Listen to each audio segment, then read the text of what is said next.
Give me 2 seconds. I gotta use the bathroom. It's recess though, but give me 2 seconds. I gotta use the bathroom. Okay. I have some for recess too. A few moments later. I'm drinking too much water. My bad. Ooh. And look, I'm drinking more. And then I was gonna say, and then you about to like really listen. When you drink, when you are that's funny. When you are healthy and when you go into adulting, water is your best friend. I drink water, just so you know. That's all I buy in my home. So I'm aware. And you healthy, so you understand. No, I'm healthy-ish. I ain't on your level. I keep telling you, your level be you healthy. You don't eat swine. Your fork don't touch swine or beef. Mm-mm. Those are two things that make you a lot mucusy. That's why people be left and right sick all the time. But it's the snacks. It's the snacks that be having me in a chokehold. And I'm getting better. I'm getting better, but just pray for me. Pray for me. We in recess. What snack? Well, that's not my recess. It's not the snack. I know, but what's your snack?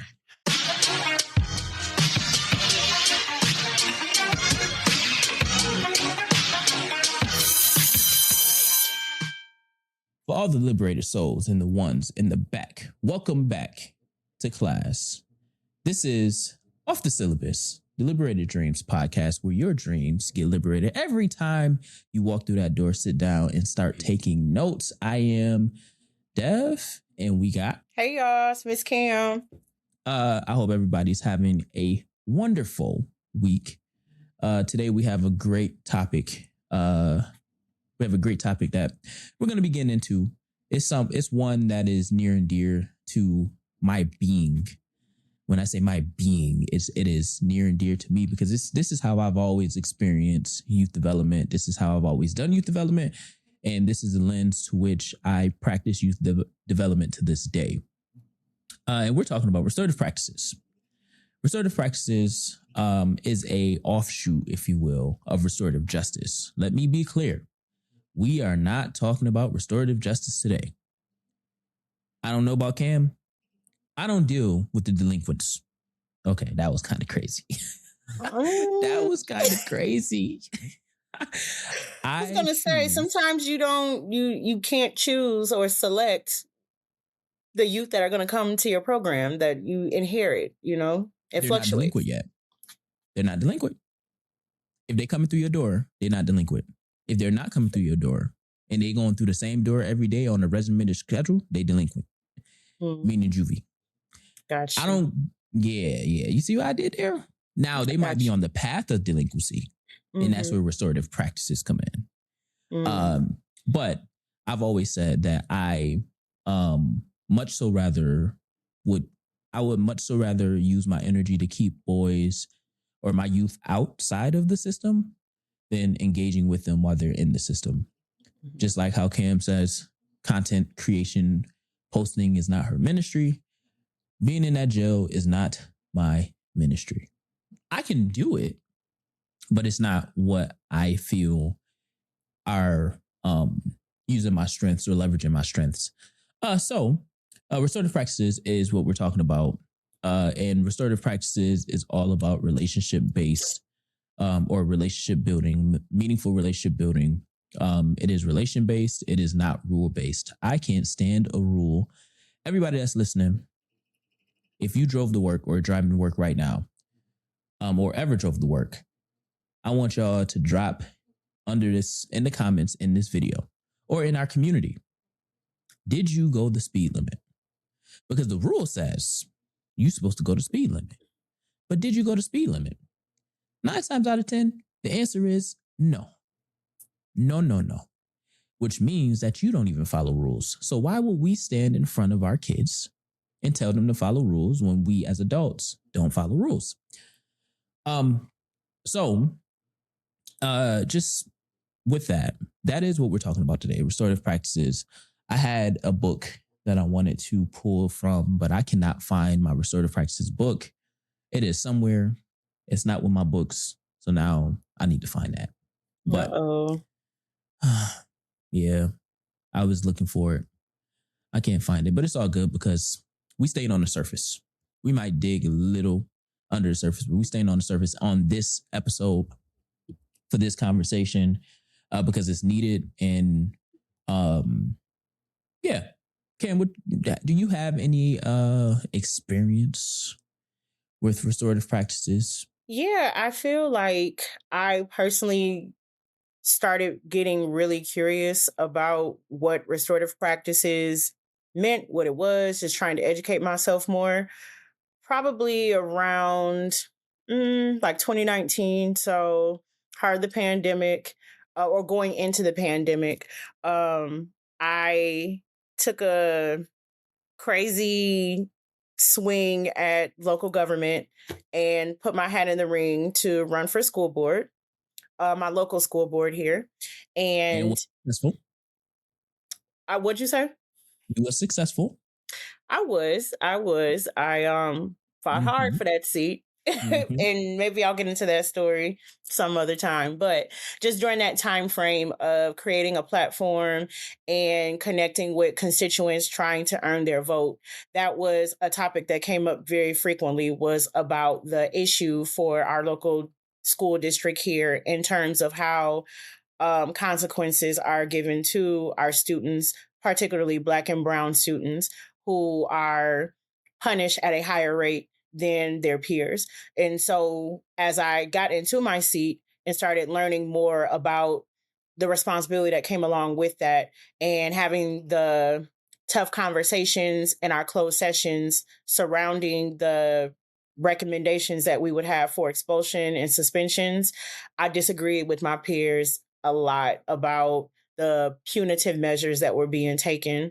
So just researching, and I still have so much more to learn about this approach, but just a little bit that I did do at the time helped guide those conversations and help me speak to, my concerns when I would bring up other alternatives that we should explore when it came to how the students were ultimately being punished, or just the system accountability that they had to follow with the school code of conduct. I would bring up, restorative practices a lot, or just bring up the question very frequently, how we can be more restorative, how we can try to be constructive, how we can build them up instead of being destructive and tearing them down. And I've also done a restorative practice circle. Restorative circle with one of my past employers too, which was mind blowing, just seeing it in real time, like how transformative it is. So I'm excited to see the gems that you drop for our audience and how you just guide this conversation. Because again, I think we can all just learn more about how we can practice this more in our day to day, not just as it relates to youth development work, but just how we interact with each other as a community, as a society. Yeah, it's a international focus. I just got my certification as a trainer in restorative practices from the International Institute for Restorative Practices graduate school. I was able to fast track it a little bit because of my vast background in like implementing restorative practices in the school setting, in the youth development setting since 2017. So I was able to kind of like take the foundations course and then go ahead and take the trainer of trainers course, as well as I sit on one of their advisory boards to make restorative practices more known in like the corporate spaces and things of that nature. So one of the things that I've absolutely adored and within this frame of thought is the strength in the relationships that you build and you can maintain. Now, there's always, when you're building relationships with youth and adults, there's always emphasis on you being responsible and not abusing what you built. Right. So I want to put that caveat out there before we even get into any of the other conversation, because with with great power comes greater responsibility. And we want to make sure, because you was struggling with that one time. It's all good, though. That was not a shot. It was just I seen your face. You gave it away. Sure.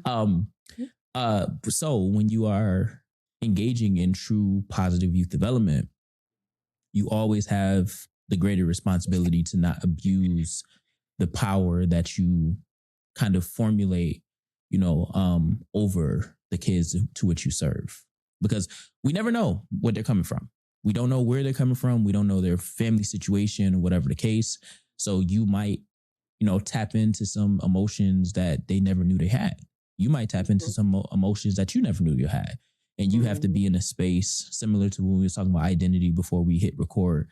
You have to be in a space to really understand that those feelings are okay as long as you wrangle with them on your own time. Don't push those feelings, whatever those feelings may be, onto the next person. That's when you get into muddy water. And we don't want to do that because we want to liberate dreams. We want to liberate our people. We do not want to objectify anyone or manipulate anybody in our community, because we are looking to build and not tear down or break down. So with that, the quick snapshots to really ground us in the conversation that we're having today. Black students are about twice as likely as white peers to be suspended. That was out of Brookings Institute.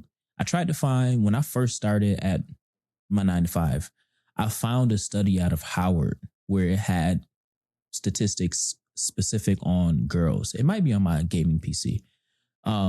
And it was super interesting because it showed that girls are suspended even more at a higher rate than black boys. Black girls are suspended at a higher rate than black boys. And it went down even like with expulsions. They're expelled at a higher rate than black boys. It's so crazy.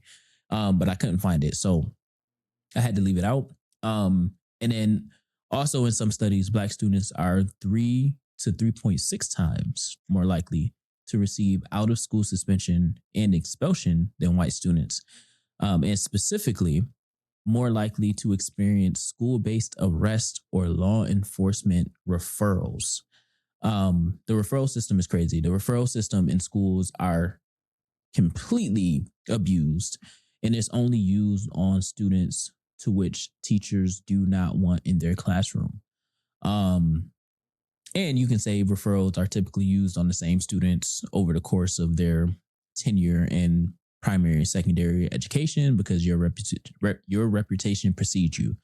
And that is 100% true. When they say you had a permanent record, that meant your IEP, that meant your behavior plan, that meant like there's literally a file of everything you've ever done in school. And it travels with you no matter what school you go to. We would get them on the school board level when the recommendation would come for an expulsion or suspension. We would have to look at the student's profile, and that's where the conversations got very heated because of biases and assumptions that were being made based off of the profile. It's definitely a thing. Yeah. And one of the things as educators, as youth workers, the one thing that you cannot trust without reasonable doubt is an IEP. Do not trust that without doing your own research. And when I say do your own research, I mean learning the kid. Spend some time with the kid. The kid is the expert on themselves. The kid is a product of what adults have allowed them to do over time, especially in the classroom. I've read IEPs and I've cringed at how much lying, how much emotion is cooked in the IEP, i.e. going back to, with great power comes greater responsibility.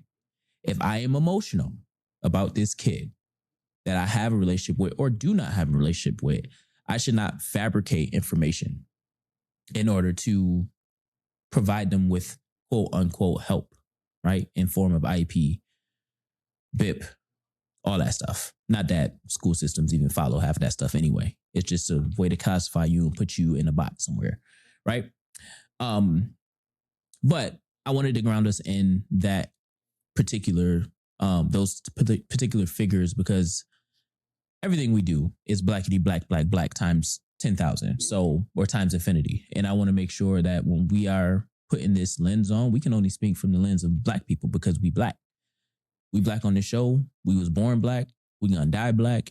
In between, we're going to be black. In the afterlife, I'm still going to be black. If I come back, I'm going to be a black tree. I don't think I've ever seen one of those before, but okay. Hey, that's a first for everything. That's how black I'm going to be. I was black in my past life. Listen, I'm just going to always be black because that's the best thing to be. In all caps. All caps. We root for everything black if you're watching this on the shirt. So, okay. So segment 1, affective moments. I want to give an example of how I practice restorative practices. You can imagine that working with kids, you've seen everything under the sun as it pertains to punitive systems, punitive, responsive, all that stuff, right?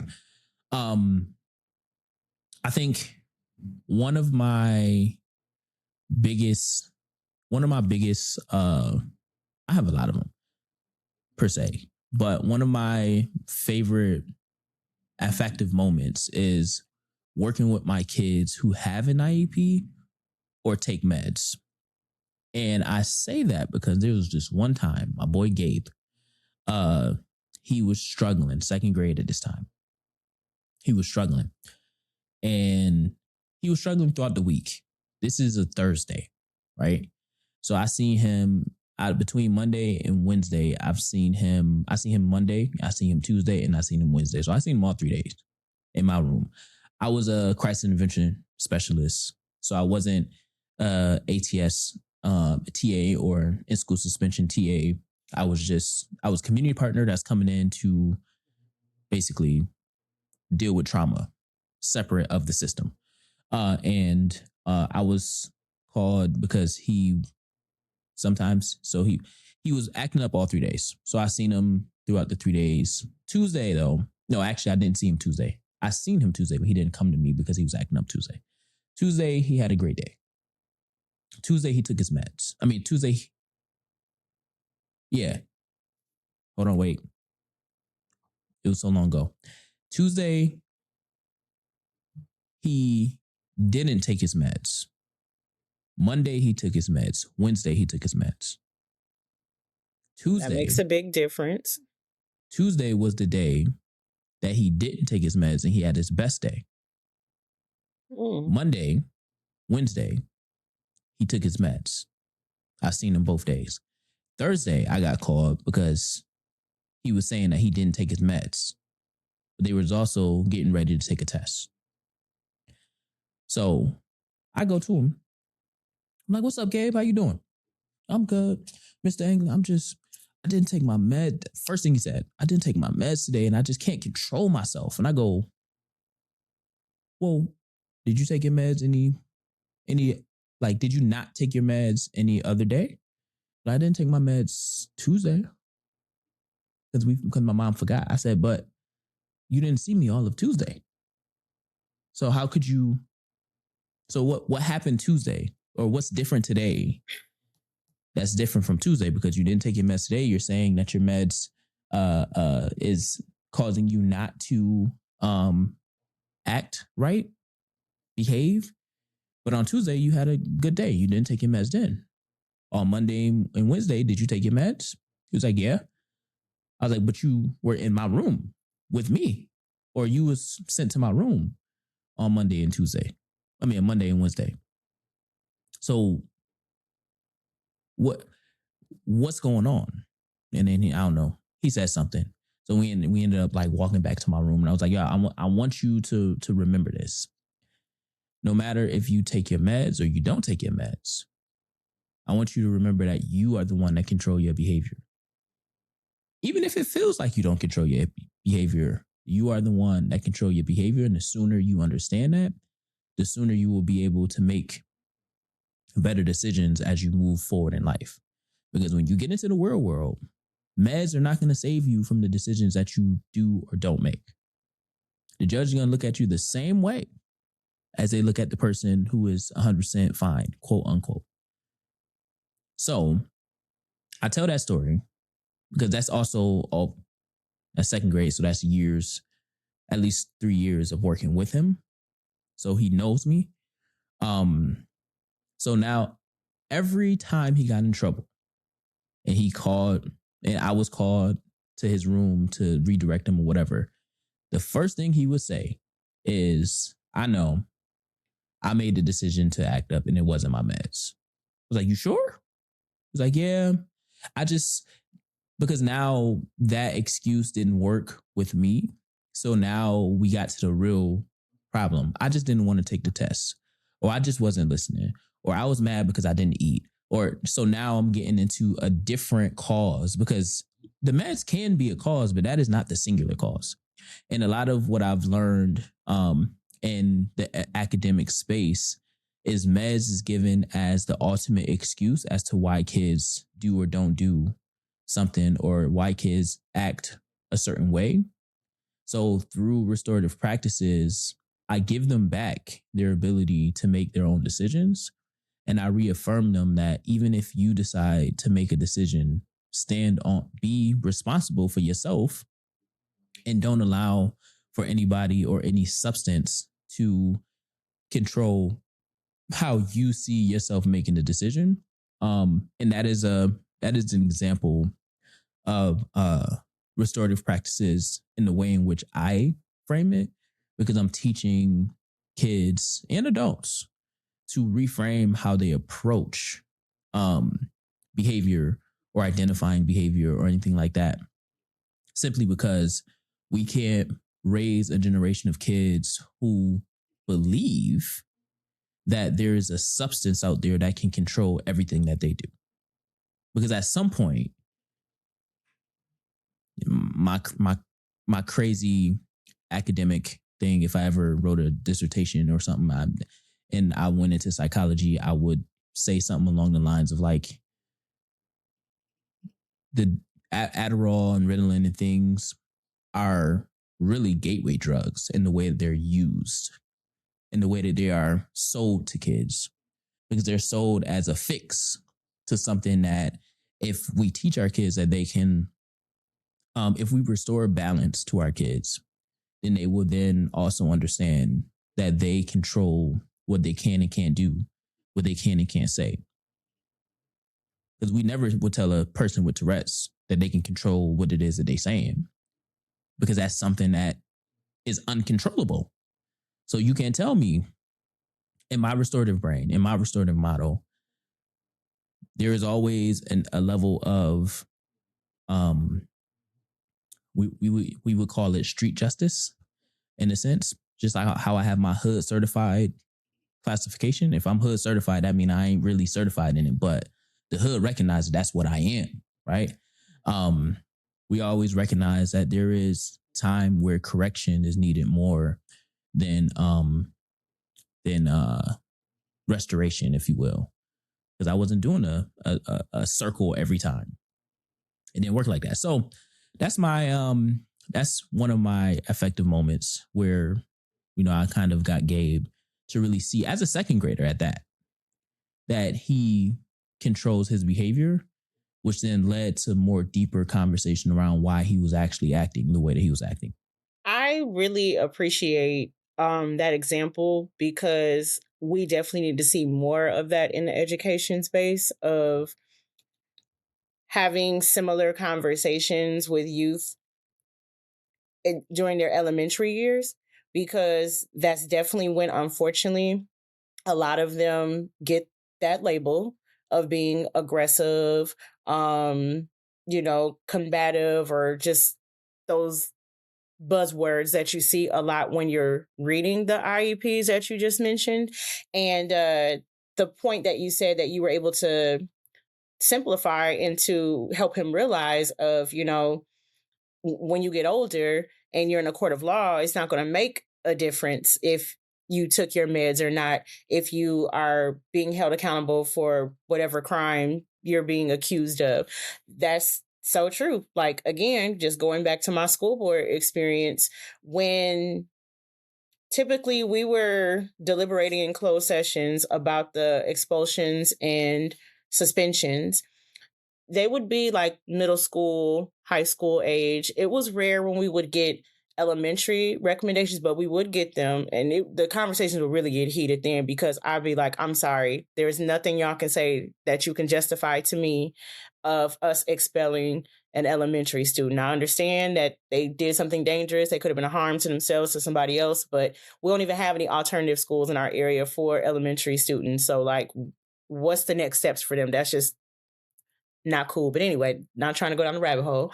That was the one of the common factors that I would notice in a lot of the students, because when I'm asking my probing questions, because 9 times out of 10, I'm disagreeing with the recommendation usually, because I think that I felt like it was such an extreme approach to take with removing a student from their learning environment. But when we would dig deep and look into those student profiles that I just mentioned a few moments ago, oftentimes they would either have 504 plan, IEP.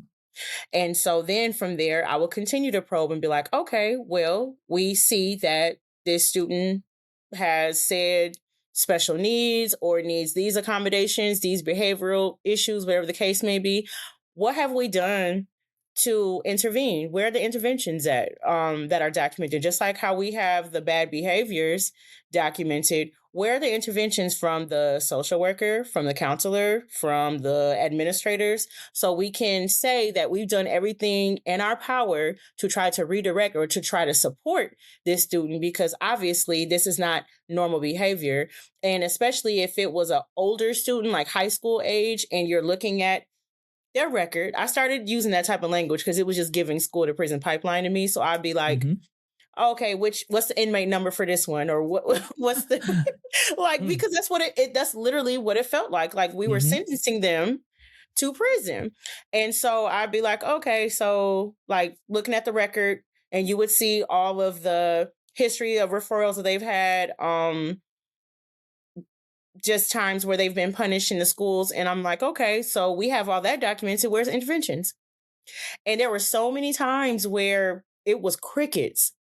And I would get so upset because I'm like, this is not, how can we in good faith say that we're doing our jobs as board members or even the administrators, just as a district as a whole, with trying to help these students, and we don't have these things documented? Because it's, when I don't see it written down, it's telling me it wasn't done.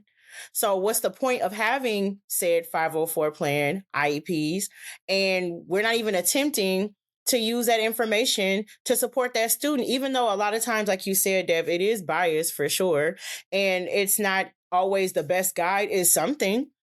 So then I would get hit with the, oh, well, we're understaffed. The social workers have big caseloads right now. They can't make it out to all of the schools, and they're doing the best they can. And we have these hiring bonuses that we're attaching to these different positions to try to fill, these roles to get more paras and X, Y, and Z. And while all those things were very true, it was still like, okay, but so that justifies us to still not do our due diligence and to make sure that we're actually like trying to get a full scope of what's going on in the student's life before we disrupt and blow up their whole world and remove their access to education, because from there, it's just going to go downhill. A lot of times when it's expulsion or suspension, mostly expulsion, they also have to deal with getting put in the penal system, because oftentimes they get arrested. They're getting the school resource officers involved. So they're already having to navigate through that.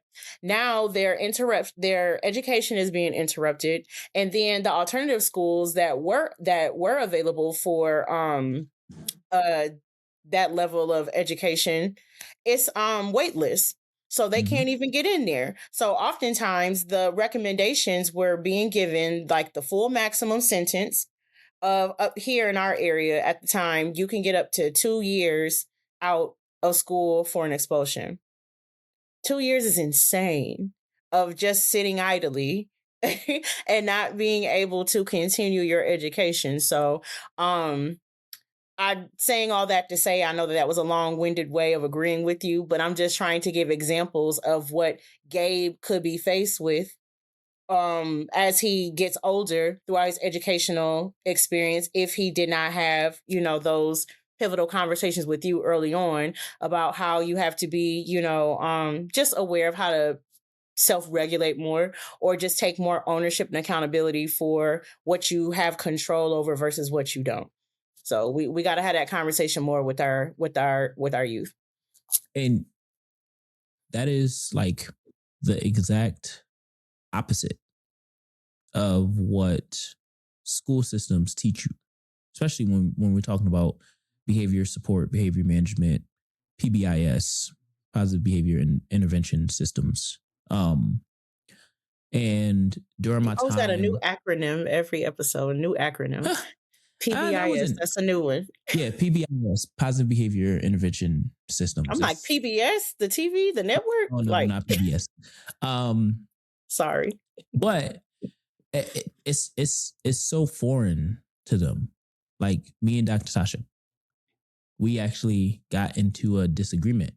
I always say got into like it's something big, but we laugh about it because during a meeting, I was telling another story around me using restorative practices and how kids, there was one kid where he was tearing the room up, flipping desks and chairs and all types of stuff. And I was like, oh, we let the desk and the chair and stuff, we could pick them back up. It's the other kids that we're getting out. They can go to the playground or whatever the case and have a little free time while this cools down. And Doc was like, nah, that ain't happening. You ain't gonna disrupt stuff around me, not in my room. Which I get it. But when you practice restorative practices, what happens is they end up picking up and fixing what they tore up. That's why we have something called the smash room. Because some people like to get their anger out by disrupting things because that's what they've learned to do. Kids are just a reflection of their parents or lack thereof. So Doc is a traditional teacher. I'm not. I don't even consider myself a teacher. Well, non-traditional I'm a non-traditional teacher. Mm-hmm. I think most teachers now are instructors anyway, but that's a whole nother conversation. So part of how you would talk a kid down who's disrupting or destructing the classroom is you speak to them. You don't yell at them. You don't provoke them. You speak to them. A lot of times when I was getting cursed out one time, one of my boys cursing me out, flipping tables and not flipping tables. He was swiping the stuff off the table. He knew not to touch my desk though, because he was right by it. Now that I think about it, but swiping it, and he flipped one of the desk over, and I was like, "It's okay, get it out. It's all right. I hear you." Mm-hmm. He yelling towards me. I always say he was yelling towards me. He's not yelling at me. And then eventually, once he seen that I wasn't budging, and I'm like, "Yo, I'm standing here until you're done. So we good." He was, and this is like right after he just got bucked with me upstairs on the second floor, 4th grader. And I was like, when we was upstairs, I was like, "You really think you would get a hit off? You think you would land one? I'd like to see you try." I'm playing around, but at the same time, I'm letting him know, you got another thing coming if you think that is going to land. So when you done, let's go. And he will walk. He's still pissed off. He get there, now he's yelling. He's saying things that has nothing to do with me. So I'm like, okay, I feel like you angry now. So let it out. You can let it all out, right? It's okay, right? It's okay to feel this way. So eventually, it died down, and he was like, "I'm sorry, Mr. England." I'm like, "I know. I just needed you to get out whatever it is you get it out because I knew you wasn't yelling at me like that." And he was like, then he started picking it up. I was like, "You want me to help you?" He was like, "Yeah." So I helped him pick up what he knocked down, and at that moment, the relationship is building. But then also, he opened up on why he was feeling the way he was feeling as we were cleaning the room. Now, caveat.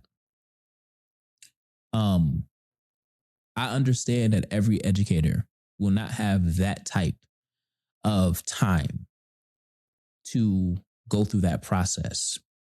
However, I'm not the educator that pissed him off.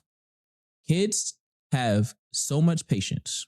And I want to emphasize that. Kids have so much patience for adults until they don't. And as adults, we can't continue to push the buttons of these kids and think that they don't feel nothing, that they're not going to snap, that they're not going to hit you, that they're not going to, we can't do that. So restorative practices teaches you to go around that and acknowledge the feeling as it shows up. Even as you're acknowledging everything else. I got stories for days. One of my kindergartners came into school on a half day, got kicked out within 10 minutes, and came and told me why he was feeling the way he was feeling. It was because he lost his watch, his favorite watch. Went through the whole thing.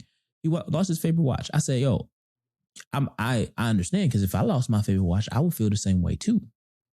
So I get it. However, are we in your house right now? The answer was no. So I can't help you find your watch, but I guarantee when you go home, your watch is going to be right wherever it is that you left it. Because he told me he left it under his tub, but then he told me that he didn't have a cast iron tub. So we knew that he didn't leave it under his tub, but he's a kindergartner. It ain't my job to judge his life. You know what I'm saying? So at the end of the half day, so I sent him back to class. She, the teacher, who is now retired now, was like, how did you do that so quickly? He came back and he was fine. I was like, because I talked to him like a kid. I talked to him like a human, not like a kid. I talked to him like a human. He told me about his watch. I reaffirmed him that he was going to find his watch, and I sent him back to class and told him, right now, I need you to focus on school. We only got an hour and a half left. And that's what he did. She was like, oh, he told me about his watch too, but I told him, don't worry about that. Go and do your work. I go with that. Just dismissing the poor boy. I said, that's exactly where you messed up, because instead of you acknowledging in that short time, because you are his first line of defense, whether or not you feel like he cared about you, he knew he cared about you enough to express that he wanted to tell you about his watch. He sent up a warning shot. Like, I'm trying to tell you what the problem is. Mm-hmm. And she just was like, go do your work. That ain't got nothing to do with me. And he let her have it. Let it rip. And he got sent to me. I calmed him down and sent him back to class. He was fine because he got what he was trying to deal with out. And I was like, the problem is you tried to deal with him like he was a sixth grader, but he's in kindergarten. You can't talk to him the same way. That would have worked with a sixth grader. That's not working with a kindergartner. So part of that is affective statements. Affective statements are statements. It's statements that you use as a way to communicate to another person that affected you by their behavior, right? So the idea or the concept is you identify a feeling that they made you feel. I felt blank.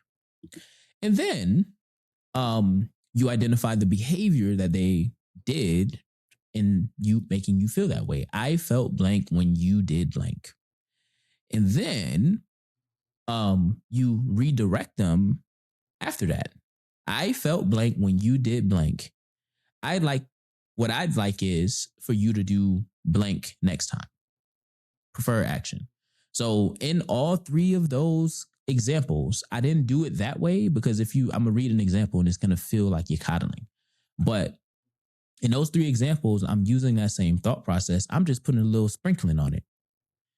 Not Mrs. Dash, because Mrs. Dash is the healthy.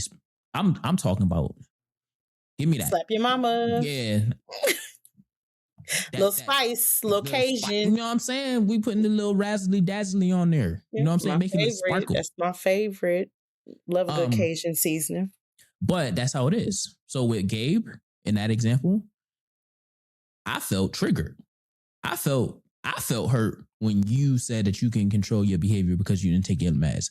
I'd like if you would acknowledge what you did in the process of misbehaving so I can help you better. Same difference, but I'm taking it a step further because I'm actually putting them before me. Because they didn't really, at the end of the day, you're going to do what you want to do. I can't control what second grader do. However, my job is to make sure that you are getting what it is that you need when you need it. I forget his name. I can see his face, but I forget his name. I acknowledge his feeling. I'm good. I didn't feel anything when you were yelling at me because I know that it wasn't about me. So I'd like you to finish, and then when you're ready, let me know.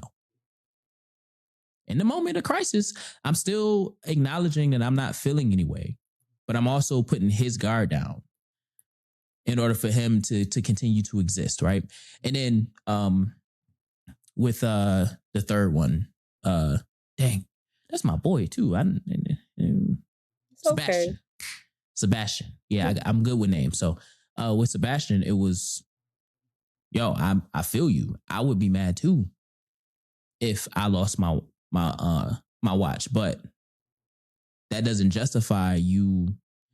I think he was running on a radiator, like the heater. That don't justify you running on a radiator in school when you're supposed to be doing your work.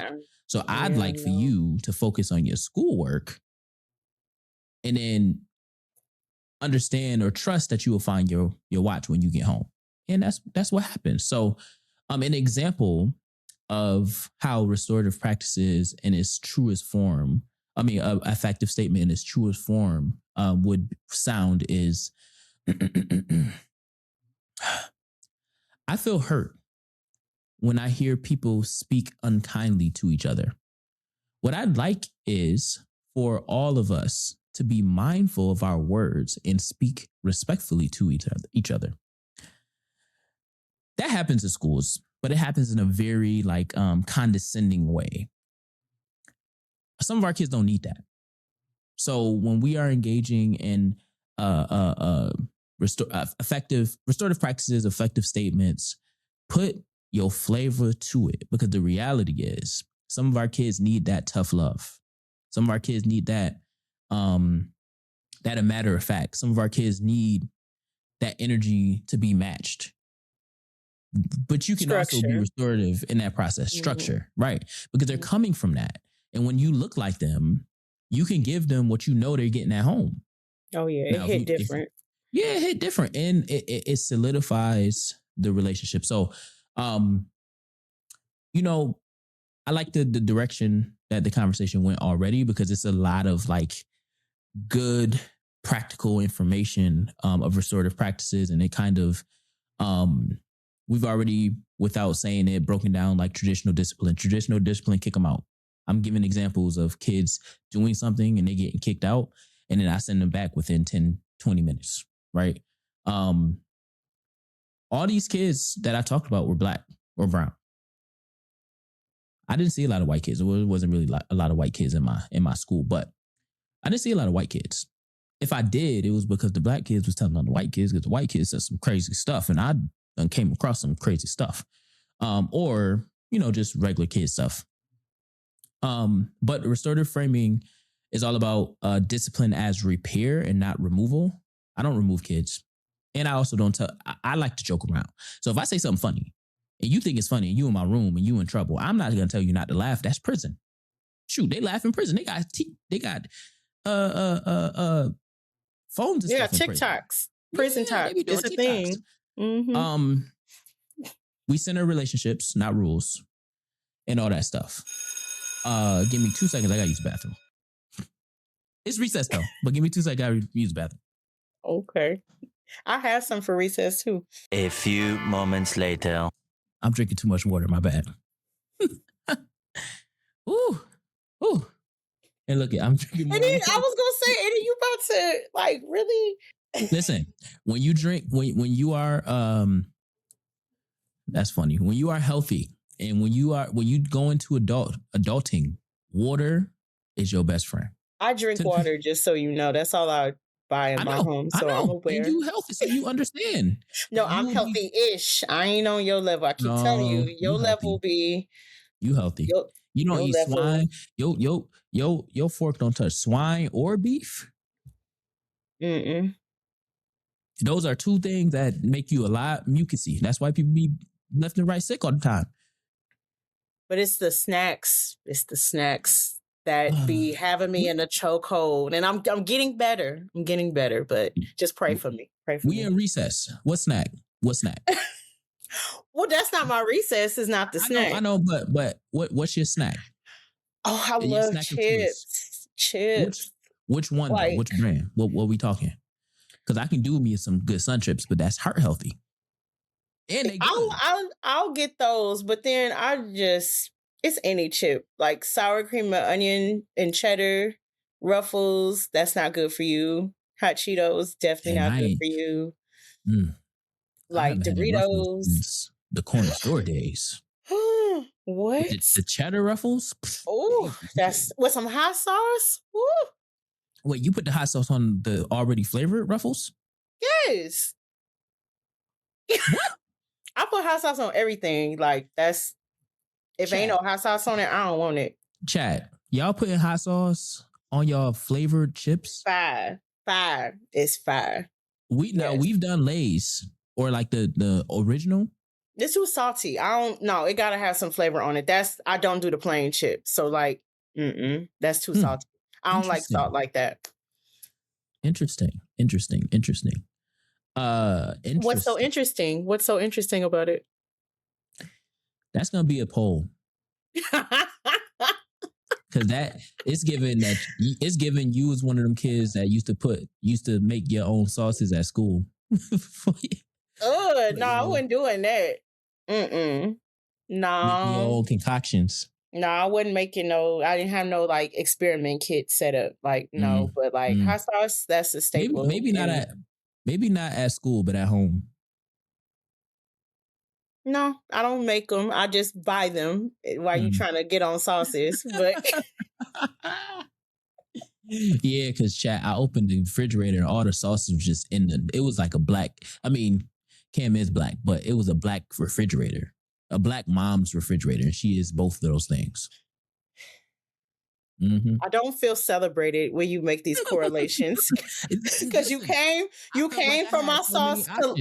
You came from my sauce collection. You came for my home decor first and foremost. You talked about my table. No, I made a connection. I grew up with the same table. We didn't have what's behind you, but we had the table and the chairs. I grew up with them.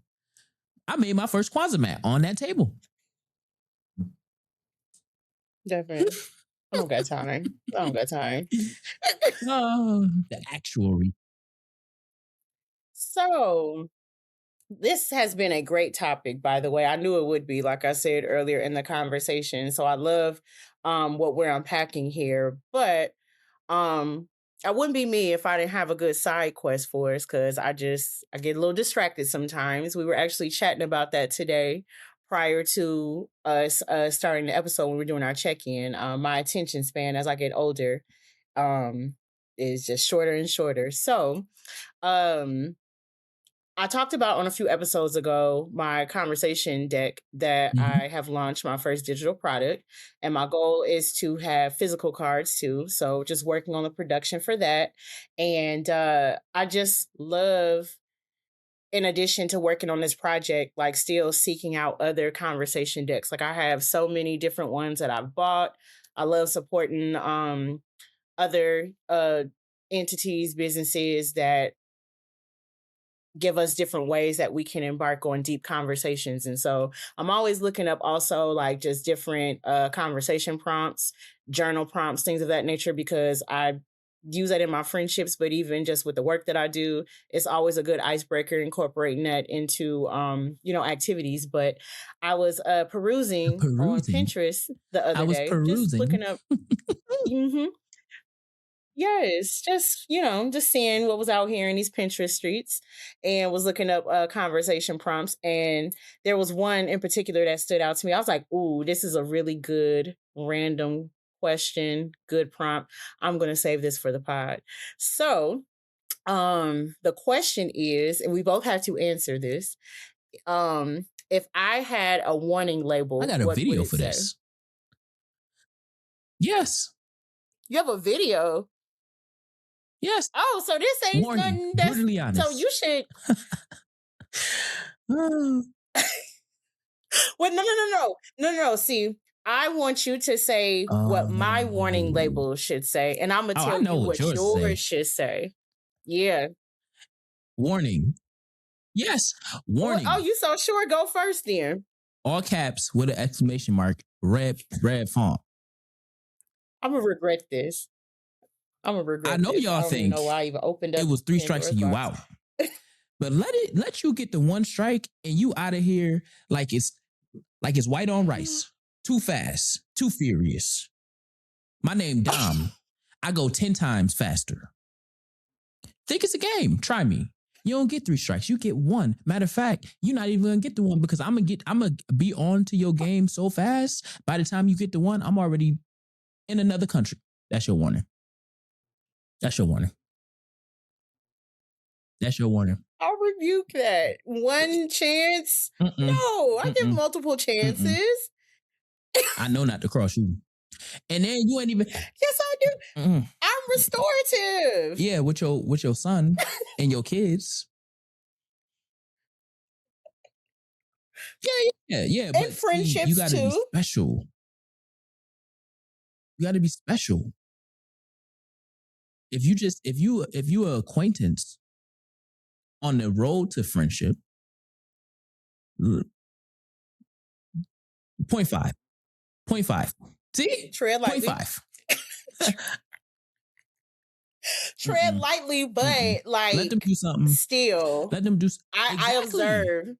In those beginning stages. Like, well, I'm always observing, but especially you gonna hit them with you should have known better stage. You have to. People be knowing what they doing. Do they not? You proving my point. I know what the warning label is gonna be. You proving my point. I just, yes, I have expectations, and I'm not as unyielding as you're making it seem. I give multiple chances. It may not seem like it, but I do. Chat, I said what I said. On to your warning labels. Oh, you trying to, okay. You standing 10 toes on it. Okay. I need a return on investment. This is good because this allows you to. We just had this conversation. They had 1 time. I wasn't talking about it in terms of exactly what to do. Exactly. It do apply though, but that's not the context I was using it.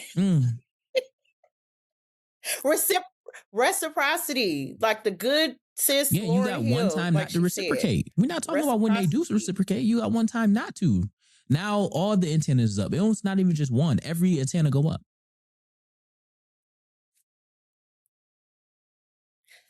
I try to be a leading example of the change I want to see in the world.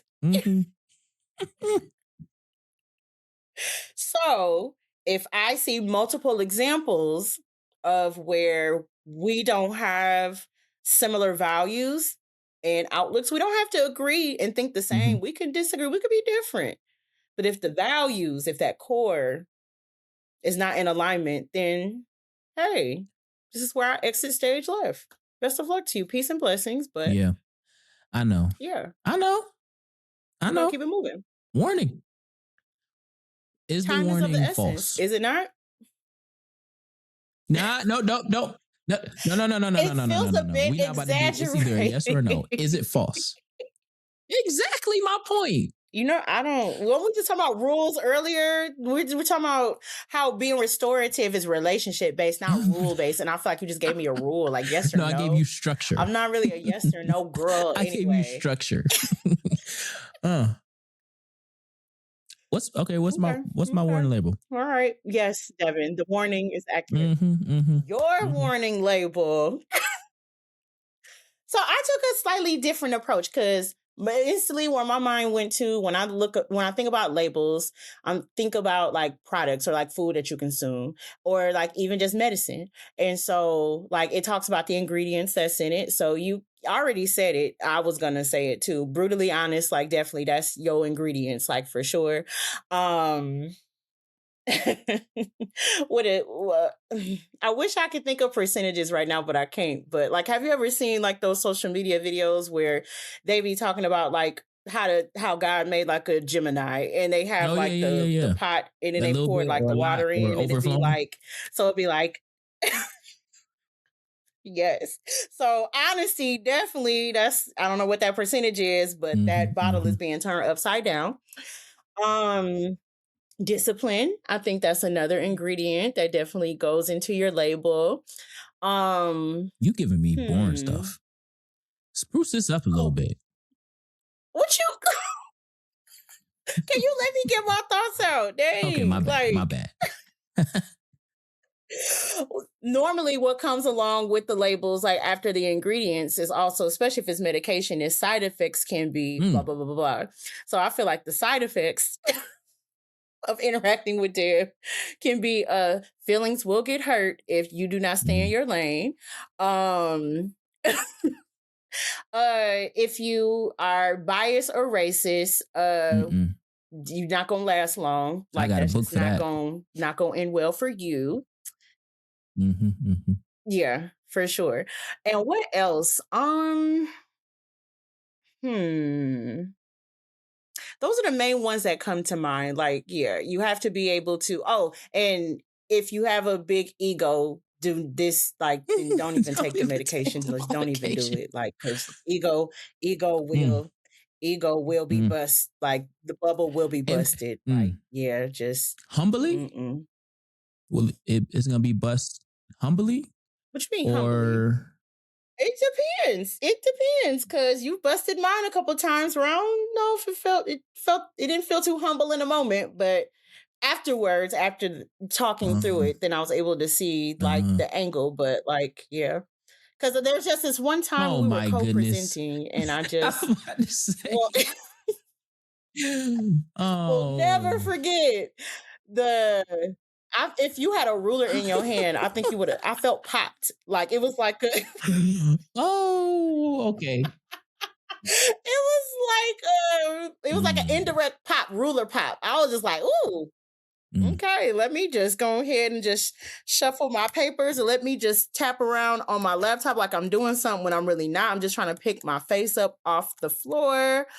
I'm gonna let him just wrap us on up because he got it. Like, I'm gonna just, all right. You got a big dog.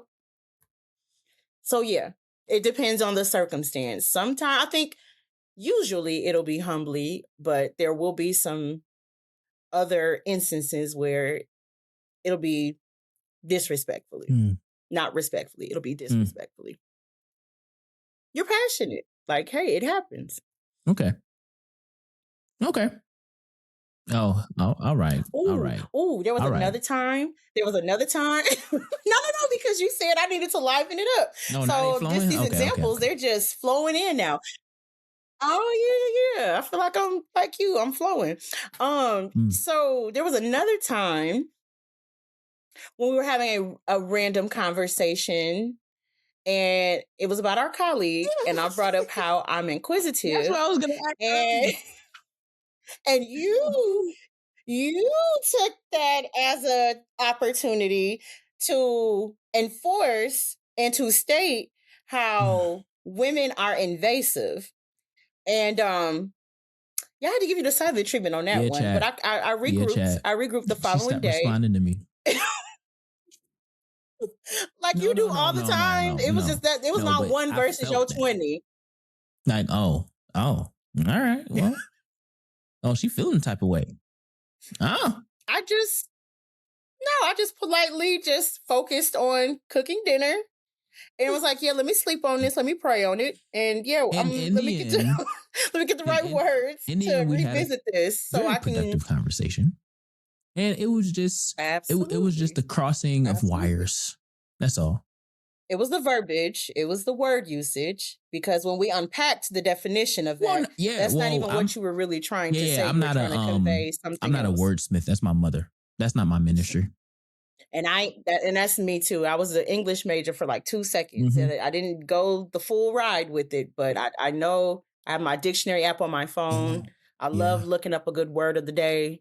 Words, the meaning matters to me. Yeah. I definitely used the word and it invasive, mattered in that moment. I don't remember what word we ended up switching it to, but you gave an example. You didn't replace it with a word. You gave an example of how the women in your life have been invasive or overstepped in each other's lives.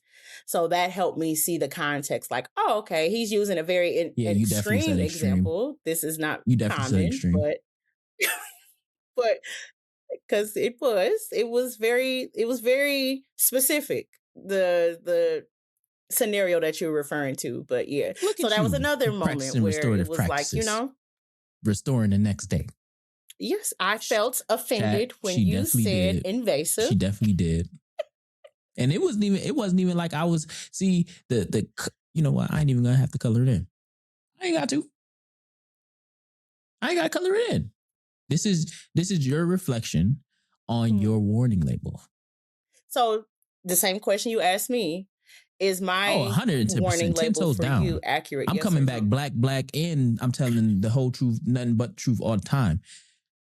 If you don't want it, don't ask for it. Yeah. Obviously, in moderation, but yes. And there you go. 100%. You did not lie.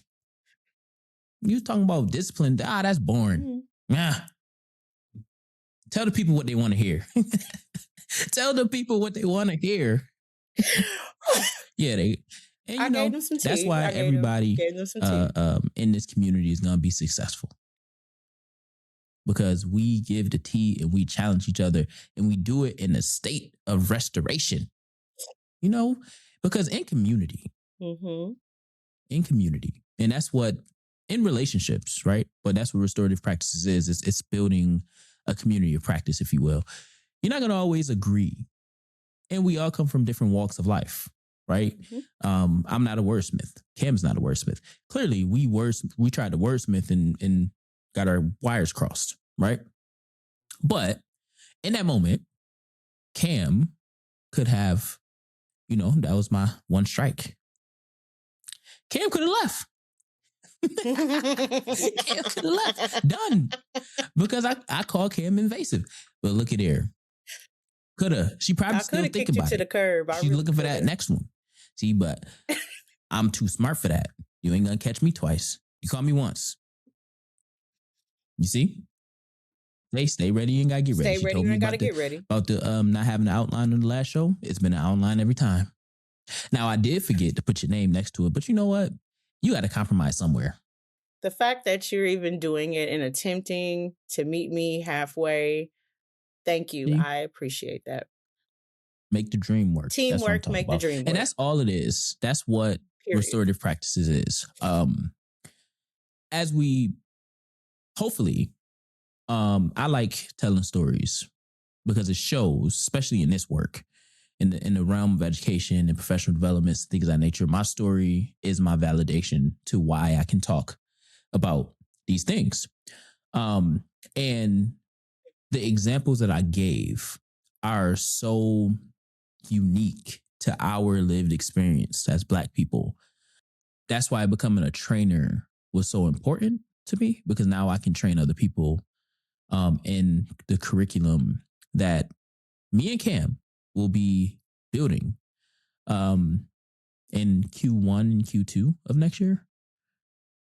Q1, see? Keep me in line. Q1 of next year, in order to represent more of how we would do things.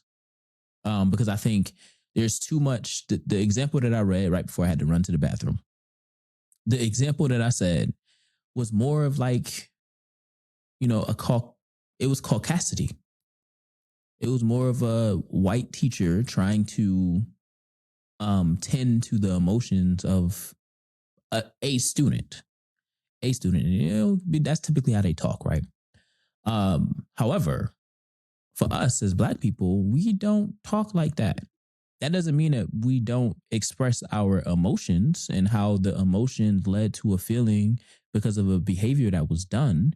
And I think that even in our personal lives, as in our own friendships and things of that nature, if we learn to identify the feeling that a behavior made us feel, we can get closer to mending and keeping relationships strong.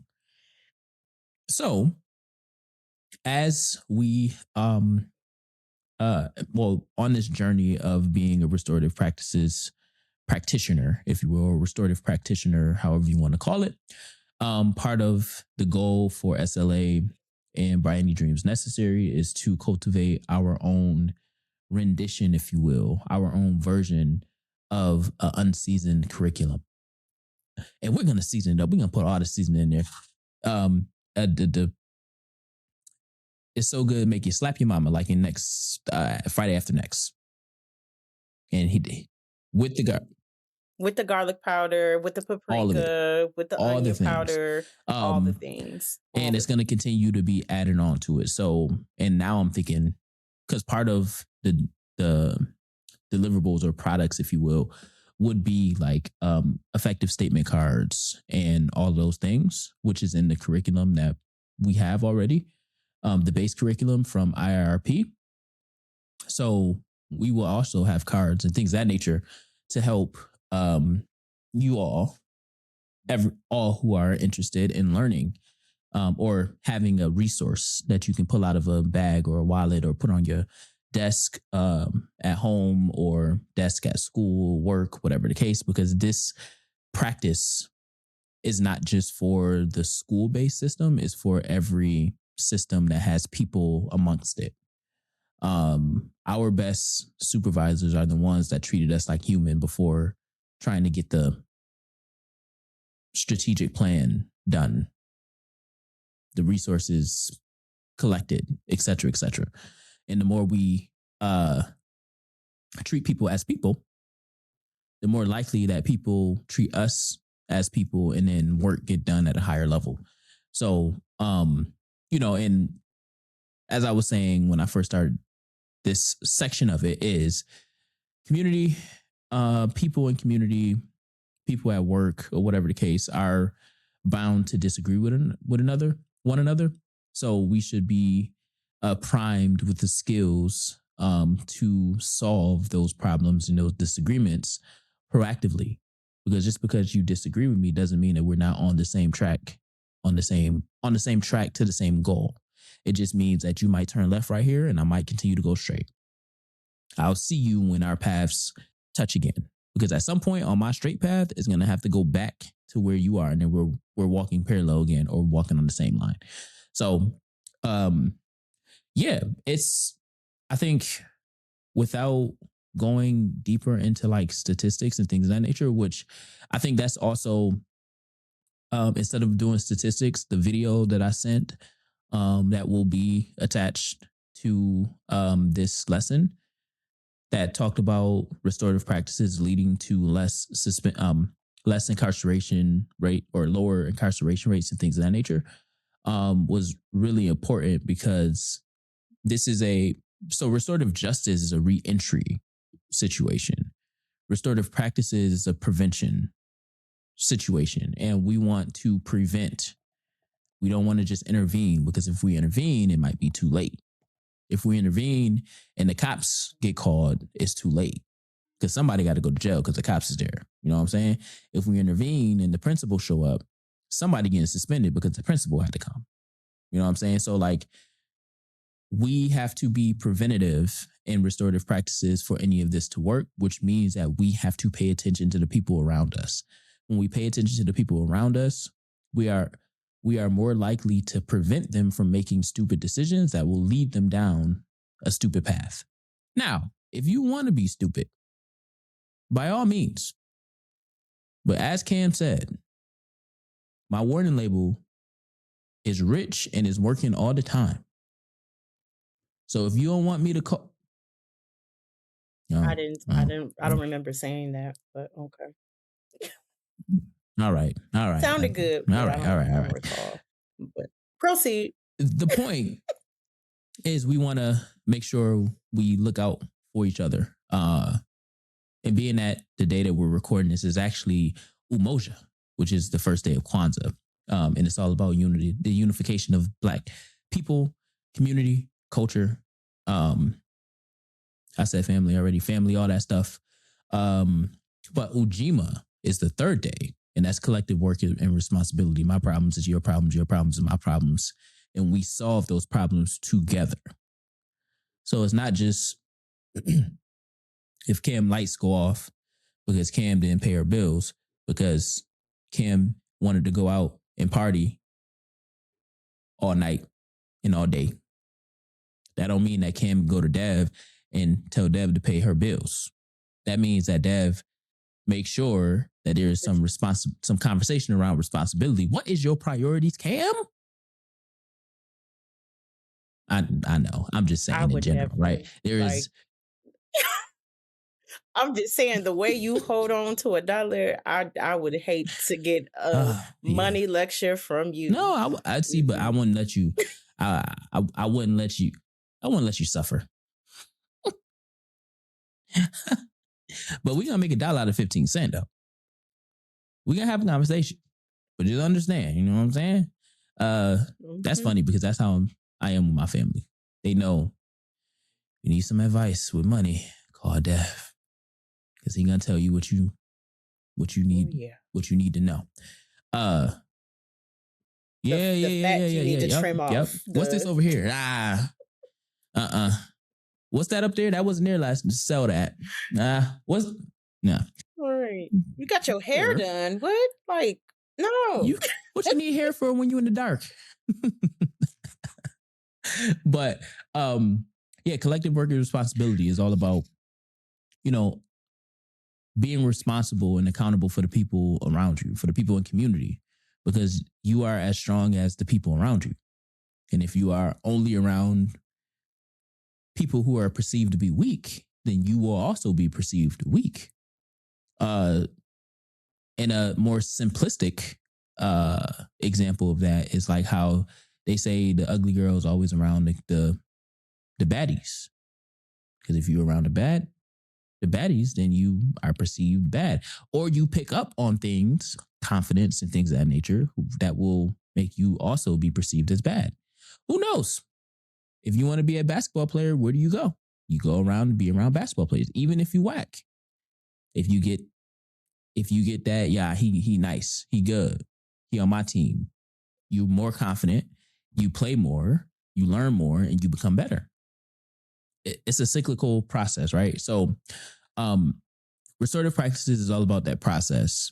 And we want to make sure that we are preventative, that we are proactive in making sure that our youth, especially youth of color, are not continued to be 2.5 times more likely to be suspended from school, 3.4 times more likely to be expelled, 2.4 times more likely to be referred to law enforcement, 2.9 times more likely to experience school-based arrests. I'm not one for school resource officers because we have more problems with the badge than we do with the person that's wearing the badge. So if you're going to be a resource officer, show up as a security guard. You still police, you just plain clothes. You might actually get some results because you can still prevent the same thing because you are a peace officer.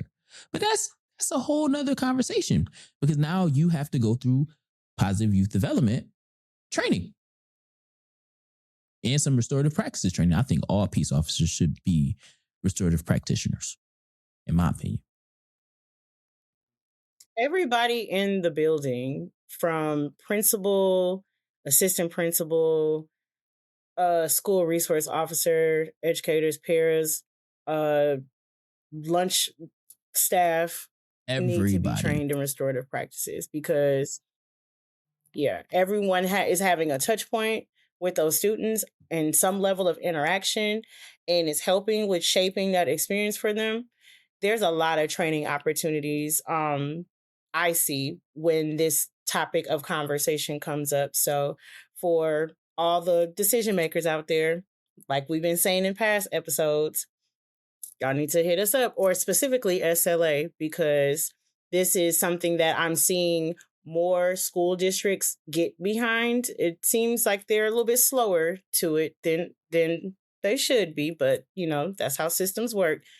It's built to take time or to restrict certain things. But if y'all don't get any other takeaways from today, if you are curious about restorative practices, looking to expand your techniques, your approaches, then hit up SLA. Point blank. Period. Yeah. Dang, Cam. You might be a little good at that. Not even gonna hold you. I mean, that's why we got the pod. That's why we got the pod. It's so much more that we can kind of dive deep into, but we don't have enough time for that. There's never enough time. Once you get into the flow, now it's, now it's time to end. But one of the things as we close out on this topic is, one thing I hope is that everyone listening understands that restorative practices is a proactive, preventative solution to behavior. If you are experiencing behavior with your kids, with your friends, with your students, if you are an educator, with your patients, if you are a doctor, with your employees, if you are a supervisor, so on, your volunteers, your sororities, your fraternities, social groups, whoever it is. Ratatouille had restorative practices embedded in why he was able to make that soup. Anyways, Ratatouille. Oh, Ratatouille. Wow. The point that the mouse under the house. The mouse under the house. Tom and Jerry, even they was restorative. The point that I'm making is, dive deep into restorative practices because it is the blueprint to connection. It is the blueprint to success. And there's nothing that you can't accomplish without it. And over here at SLA, over in the middle of Illinois in Rockford, at the top of Illinois. Actually, we're not in the middle. We're north. Illinois. Thank you. In Rockford, there are 2 organizations that can lead you to the promised land when it comes to restorative practices, by the name of, over in the plains, by any dreams necessary, because you can have any dream by any dreams necessary, no matter no plane or no building close to you. You can get it. Or over at SLA, where leadership, cultural leadership is the core, no matter where we are. Because sometimes we in the plains too. We actually going back to the plains in September, but it's all right. It's right. We all gotta spend some time in the plains, because Cam was just talking about how she growing corn and stuff, and how she had a plot of land, all that. She acting like y'all don't know, but I'm gonna tell y'all, because we all family out here. But as we close, restorative practices is something that if you get behind it now, when it's booming in 10 years, which it's been consistent, but like Cam said, it's been sporadic. But when it becomes consistent, you'll be ahead of the game. And we added seasoning to restorative practices like never before, and it is available now. So reach out, tap in, and let us know how you are using restorative practices as we continue to co-op and design and season how we approach the practice that is restorative. Cam, take us away. It's been another fun episode. Hope that y'all got some good takeaways and enjoyed our shenanigans. And class has officially been dismissed, and your syllabus has been remixed officially. Until next time.